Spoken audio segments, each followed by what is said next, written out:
The Vatican City, a place steeped in history, shrouded in whispers of ancient rituals, and home to the Catholic Church. It's a place where, time seems to move differently, marked by the toll of bells and the gentle murmur of prayers. But when a pope passes, the rhythm of the Vatican shifts. The world holds its breath. A powerful silence falls, broken only by the echoes of a legacy and the anticipation of the future. The death of a pope, or even his resignation, is a momentous occasion. It signals the end of an era and the beginning of a period of uncertainty and reflection for the Catholic world. The faithful mourn, their sorrow a testament to the profound connection between the papacy and the people. The world watches, captivated by the unfolding drama within the Vatican walls.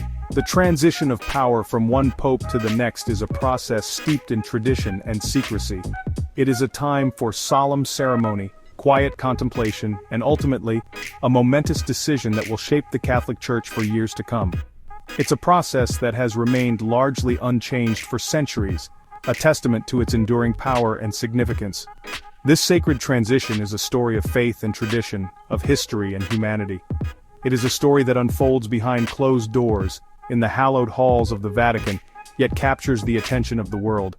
It is a story we are about to tell.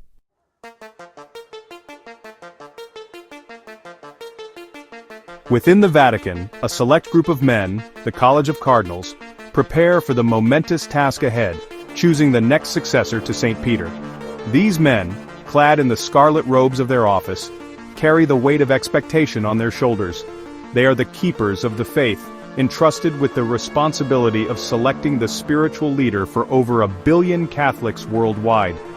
The process by which they will choose the next pope is known as the Papal Conclave, a centuries-old tradition shrouded in secrecy and imbued with a sense of sacred mystery.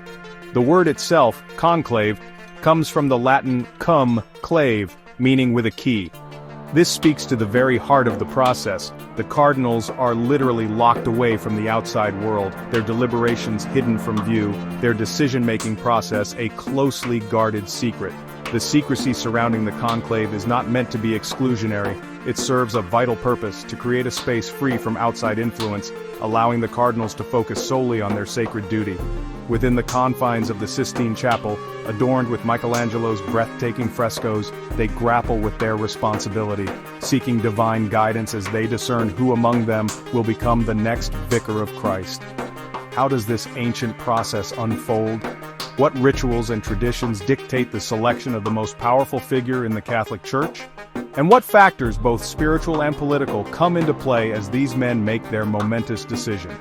Join us as we delve into the history, the intrigue, and the profound significance of the Papal Conclave.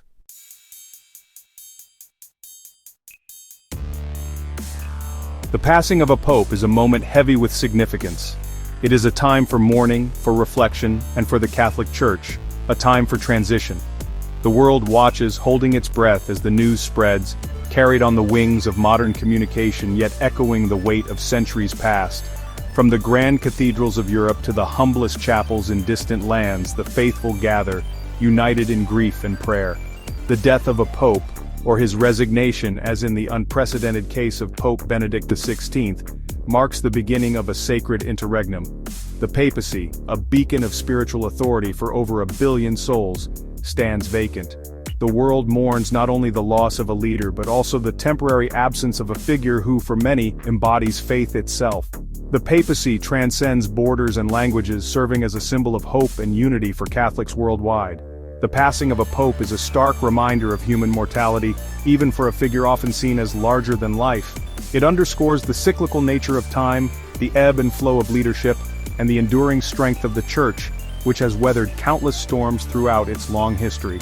Each pope leaves an indelible mark on the Church and the world, shaping the course of history through their teachings, their actions, and their very presence. As the world grieves, preparations begin. The Vatican, a place of timeless tradition, swings into action, its gears moving with a precision honed over centuries. The ancient rituals, imbued with symbolism and solemnity, offer comfort in the face of loss and provide a framework for the transition of power. But before the conclave can commence, before the cardinals can gather to choose the next successor to St. Peter, certain protocols must be observed, certain pronouncements made. The process of selecting a new pope begins with the official recognition of the old pope's passing.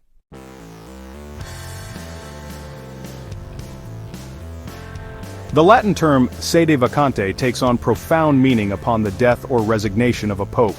It signifies the emptiness of the throne of St. Peter, a visual and symbolic representation of the interregnum, the time between the reign of one pope and the next. During this period, the Catholic Church enters a state of transition, a time of reflection and anticipation. The world watches, curious and captivated, as the ancient machinery of the Church begins to turn, preparing for the momentous task of selecting a new spiritual leader. The phrase Sede Vacante resonates beyond the walls of the Vatican. It serves as a global reminder that the Catholic Church is at a crossroads, a moment of both vulnerability and immense potential. The absence of a pope, however temporary, creates a void in the spiritual lives of millions. It is a void that, weighs heavily on the hearts of the faithful, a reminder of the profound connection between the papacy and the people it serves. The period of Sede Vacante is not merely a pause, a holding pattern. It is a time for introspection, for the Church to examine its conscience, to assess its role in the world, and to prepare for the future. It is a time for dialogue, for debate, and for discernment as the cardinals, the princes of the Church, ready themselves for the daunting task that lies ahead.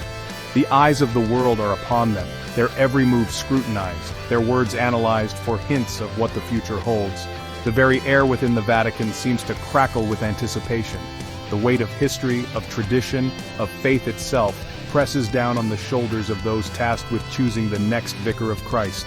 The world waits, holding its breath, for the white smoke to rise from the chimney of the Sistine Chapel, signaling the end of the Sede Vacante and the beginning of a new era for the Catholic Church.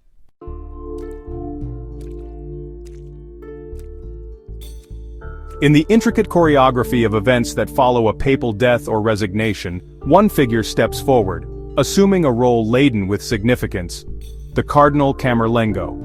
This position, steeped in tradition and imbued with solemn responsibility, becomes pivotal during the Sede Vacante. The Camerlengo, traditionally the Cardinal Chamberlain of the Holy Roman Church, acts as a caretaker, overseeing the temporal affairs of the Holy See during this period of transition. The Camerlengo's duties are both symbolic and practical. One of the first and most poignant tasks is the official confirmation of the Pope's death. This ritual, steeped in tradition, involves gently tapping the deceased Pope's forehead 3 times, calling him by his baptismal name and awaiting a response. The silence that follows is deafening, a tangible affirmation of the loss that has been suffered. It is a moment that sends ripples throughout the Vatican and beyond, marking the definitive end of an era. The Camerlengo then takes possession of the fisherman's ring, the iconic symbol of the papacy, and oversees its destruction. This act, typically performed in the presence of other cardinals, ensures that the seal of the papacy cannot be misused during the interregnum. The destruction of the ring, a potent image, underscores the finality of the Pope's passing and the beginning of the transition to a new pontificate. Beyond these symbolic gestures, the Camerlengo assumes a more pragmatic role, managing the day-to-day operations of the Vatican and preparing for the upcoming conclave. He works closely with the College of Cardinals, coordinating arrangements for the conclave, and ensuring that the process unfolds according to centuries-old tradition. The Camerlengo, a steadying presence in a time of uncertainty, ensures the smooth continuation of the Church's administrative functions during this sensitive period. His role is a testament to the enduring power of tradition and the meticulous care with which the Catholic Church approaches matters of succession.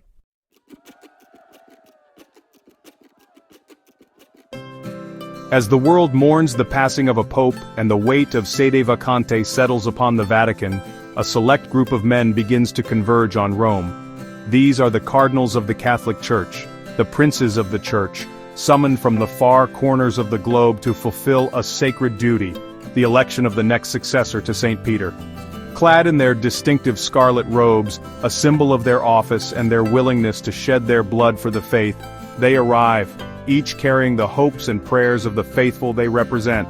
The gathering of the cardinals is a spectacle both solemn and awe-inspiring. It speaks to the global reach of the Catholic Church, its ability to transcend borders and cultures, uniting people from all walks of life under the banner of a shared faith. These men, diverse in background and experience, embody the universality of the Church, reflecting its presence in bustling metropolises and remote villages among the powerful and the marginalized. Yet despite their differences, the cardinals are bound by a common purpose, a shared responsibility that transcends personal ambition or national allegiances. They are the shepherds of the flock, entrusted with guiding the Catholic Church through the complexities of the 21st century. Their task is not simply to choose a leader, but to discern the will of God, to identify the individual best suited to navigate the challenges and opportunities that lie ahead. As the cardinals gather within the Vatican walls, a palpable sense of anticipation fills the air. The world watches, eager for any glimpse into the proceedings, any hint of who might emerge as the next pope. But the conclave, true to its name, unfolds behind closed doors, its secrets closely guarded, its deliberations shielded from the prying eyes of the media and the speculation of the public.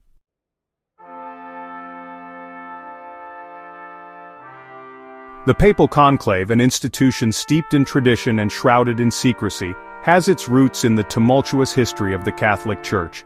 Over the centuries, the process of electing a pope has evolved, shaped by political intrigue, power struggles, and a deep-seated desire to ensure a smooth and divinely inspired transition of papal authority.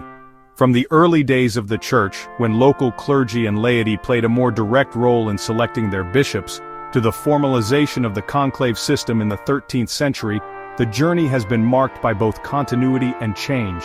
The very word conclave, derived from the Latin cum clave meaning with a key, speaks to the aura of secrecy that has long surrounded the election process. This seclusion, initially a practical measure to protect the cardinals from outside pressure and interference, evolved into a cornerstone of the conclave itself. The locked doors, the oaths of silence, the carefully controlled communication with the outside world, all contribute to an atmosphere of solemnity and spiritual focus. Throughout the centuries, the conclave has weathered storms both literal and figurative. Popes have been elected in times of war and peace, famine and prosperity, amidst the rise and fall of empires. The conclave has survived scandals, schisms, and periods of intense internal strife within the Church. It has adapted to changing times, incorporating new technologies and responding to evolving sensibilities. Yet its fundamental purpose, the prayerful discernment of the next successor to St. Peter, has remained remarkably constant.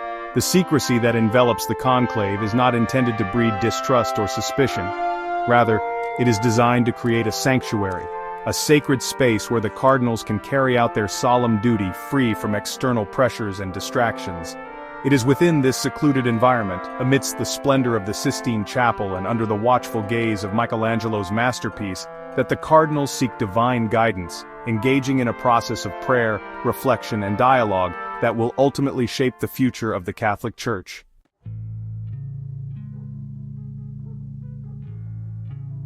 As the cardinals prepare for their momentous task, they turn their steps towards a place synonymous with the papacy itself, the Sistine Chapel. This iconic chapel, nestled within the Apostolic Palace, serves as the stage for the Papal Conclave, its walls bearing witness to centuries of history, its beauty a testament to the enduring power of faith and artistry.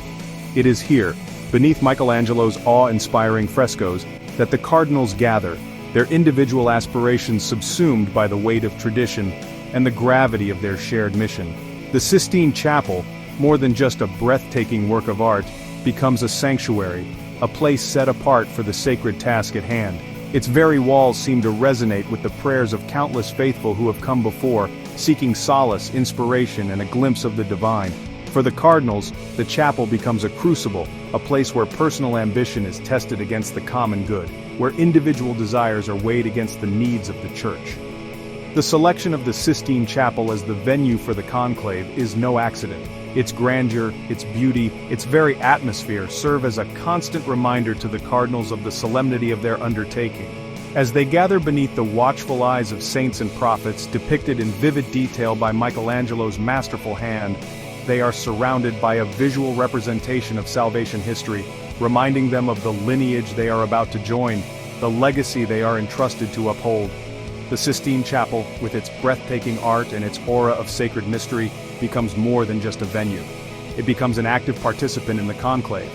It is a place where the past, present, and future of the Catholic Church converge, where ancient traditions meet the challenges of a modern world, and where the hopes and prayers of over 1 billion souls rest upon the shoulders of a select few. It is within this hallowed space, amidst the beauty and the silence, that the cardinals seek to discern the will of God, striving to choose the individual best suited to lead the Catholic Church into the uncharted waters of the 21st century.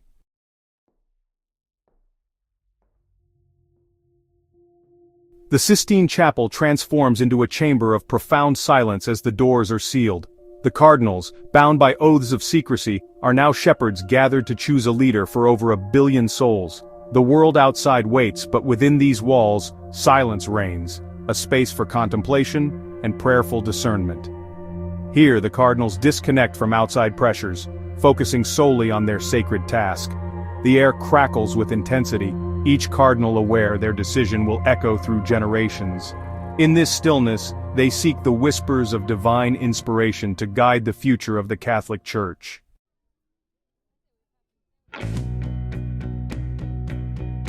The moment arrives. The cardinals, solemn and focused, prepare to cast their ballots. Each approaches the altar, alone with his conscience and God, to fulfill his sacred duty. The simple ballot holds the power to shape destinies. No campaigning, no deals, only faith and discernment. One by one they kneel in prayer, then place their ballots with reverence.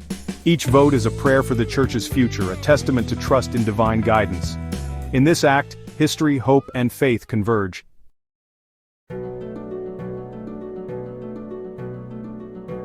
Anticipation fills the Sistine Chapel as ballots are counted. Outside, all eyes are on the chapel's chimney. Black smoke rises, no consensus yet. The world sighs, but the process continues. The black smoke is not failure, but a sign of genuine discernment and struggle. Then at last, white smoke billows. A surge of joy sweeps St. Peter's Square. A new pope has been chosen. The white smoke signals hope, renewal, and the end of the conclave. The Church welcomes its new shepherd.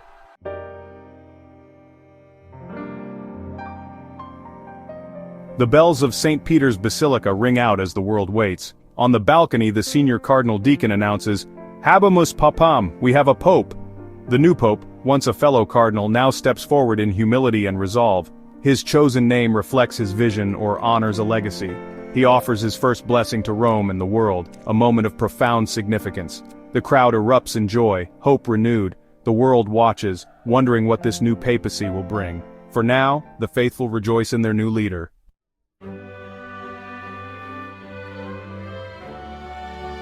To understand the conclave, we journey back to the Church's earliest days. Early papal selection was informal, driven by consensus among local clergy and laity. These elections, though less structured, were seen as acts of divine inspiration. The stakes were high. The Church's survival often depended on wise leadership. As Christianity spread, the process evolved, but core values of consensus and divine guidance endured. These seeds of tradition shaped the papal elections we know today.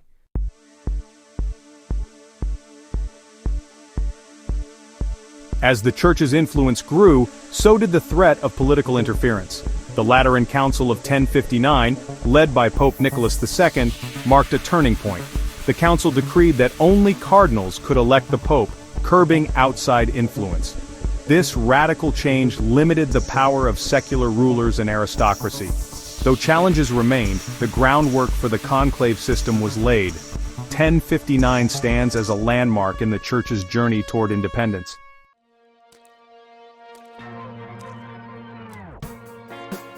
After 1059, the conclave system evolved to protect the integrity of papal elections.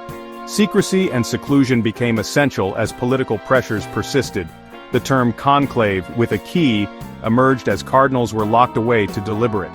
Rules were tightened to expedite the process and shield it from outside influence.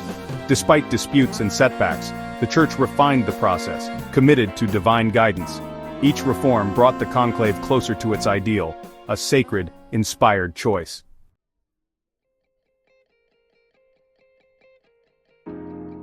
History remembers conclaves that changed the Church and the world. In 1978, the death of Pope Paul VI led to the surprise election of John Paul I, whose brief papacy shocked the world. Another conclave quickly followed, resulting in the election of Karol Wojtyła, John Paul II, the first non-Italian pope in centuries. His papacy, marked by global influence and opposition to communism, left a lasting legacy. These conclaves remind us that the Holy Spirit often works in unexpected ways. Moments of crisis gave rise to remarkable leaders. The conclave's secrecy and drama continue to captivate the world. Through it all, faith and hope endure.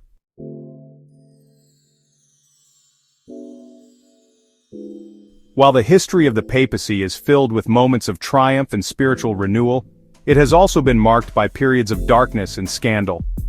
Conclaves, intended as moments of prayerful discernment and divine inspiration, have not always been immune to the complexities and frailties of human nature.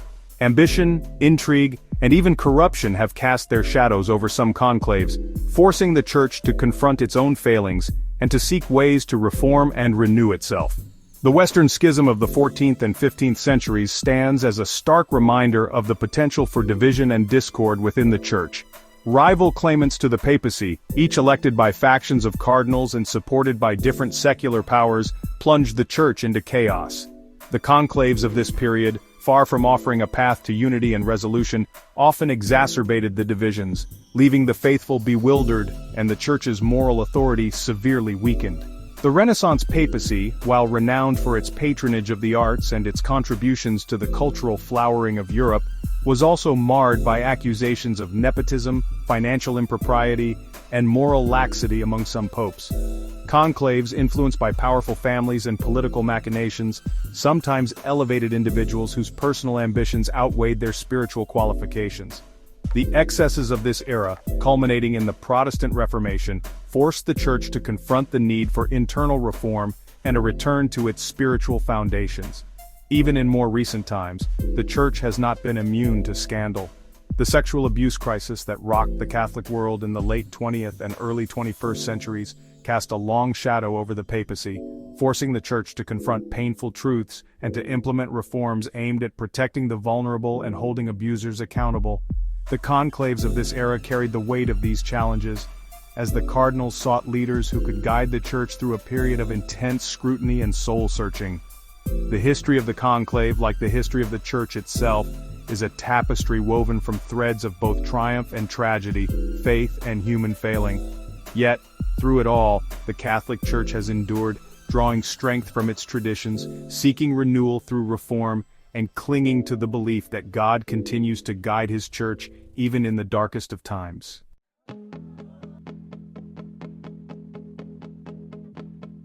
As the papacy of Pope Francis continues, the inevitable question of his successor weighs heavily on the minds of the faithful and the curious alike. The next conclave, whenever it may occur, will inherit a church grappling with profound challenges and unprecedented opportunities, a global institution navigating a world in constant flux. The cardinals, tasked with choosing the next vicar of Christ, will face a daunting array of issues, each demanding careful consideration and a delicate balance between tradition and the need for adaptation. The Catholic Church, once the dominant religious and cultural force in the West, now finds itself in a world of increasing secularization, where traditional values are often challenged, and where the allure of materialism and individualism competes with the call to faith and community. The next pope will need to find ways to engage with this changing landscape, to articulate the timeless truths of the gospel in a language that resonates with a generation often skeptical of organized religion. The rise of globalization, while offering new avenues for evangelization and interfaith dialogue, has also brought to the fore the challenges of poverty, inequality, and conflict. The next pope will inherit a world riven by divisions, where climate change threatens the very planet we inhabit, and where the gap between rich and poor continues to widen. He will need to be a voice for the voiceless, a champion for social justice, and a tireless advocate for peace and reconciliation. The Church itself, while united in its faith, is not without its internal tensions. The next conclave will likely face a delicate balancing act seeking to bridge the divides between traditionalists and progressives, those who emphasize the importance of doctrinal purity, and those who advocate for a more inclusive and welcoming approach.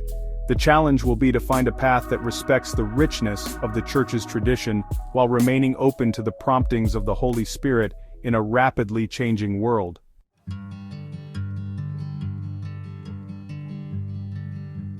Amidst the challenges, there are also signs of hope and renewal within the Catholic Church.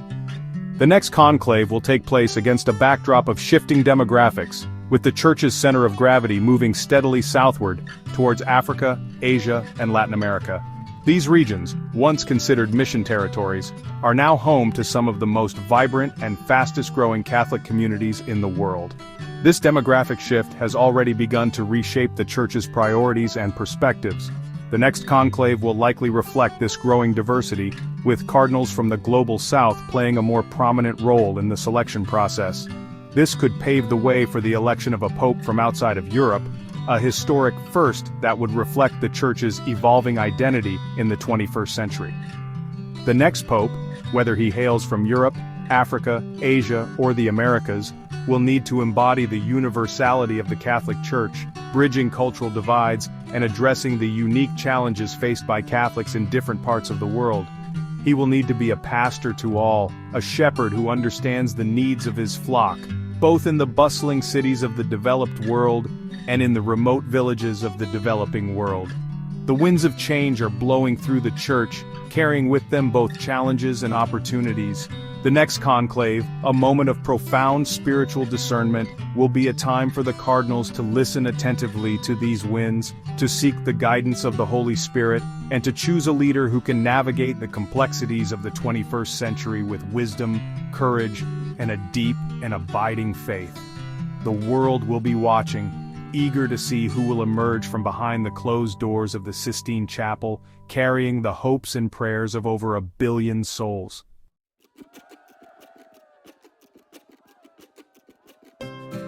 As the world watches the smoke rise from the Sistine Chapel, it's not just the future of the Catholic Church that hangs in the balance. The papacy, an ancient institution steeped in tradition and symbolism, holds a unique place on the global stage. The man who emerges from the conclave, cloaked in the simple white robes of his office, becomes more than just the spiritual leader of over 1 billion Catholics. He becomes a global figure, a voice of conscience, a symbol of hope and unity in a world often riven by division and despair. The papacy, throughout its long and storied history, has always transcended the boundaries of religion. Popes have played pivotal roles in shaping the course of empires, brokering peace treaties, and inspiring social movements. They have spoken truth to power, challenged injustice, and offered comfort to the suffering. The world listens, not always in agreement, but always with a recognition of the moral weight the papacy carries. The next pope will inherit a world grappling with complex and interconnected challenges: poverty, inequality, climate change, religious extremism, political polarization. The solutions to these problems are rarely simple, the path forward often shrouded in uncertainty. Yet the world will look to the papacy for guidance, for words of wisdom and compassion, for a moral compass in a world often seemingly adrift. The papacy, for all its ancient traditions and rituals, is not a relic of the past. It is a living, breathing institution, constantly evolving, adapting to the changing times, yet remaining true to its core values of faith, hope, and love. The next pope, facing the challenges of the 21st century, will need to draw on the wisdom of his predecessors, while also charting a course for the future, a course that reflects the Church's enduring commitment to serving God and humanity.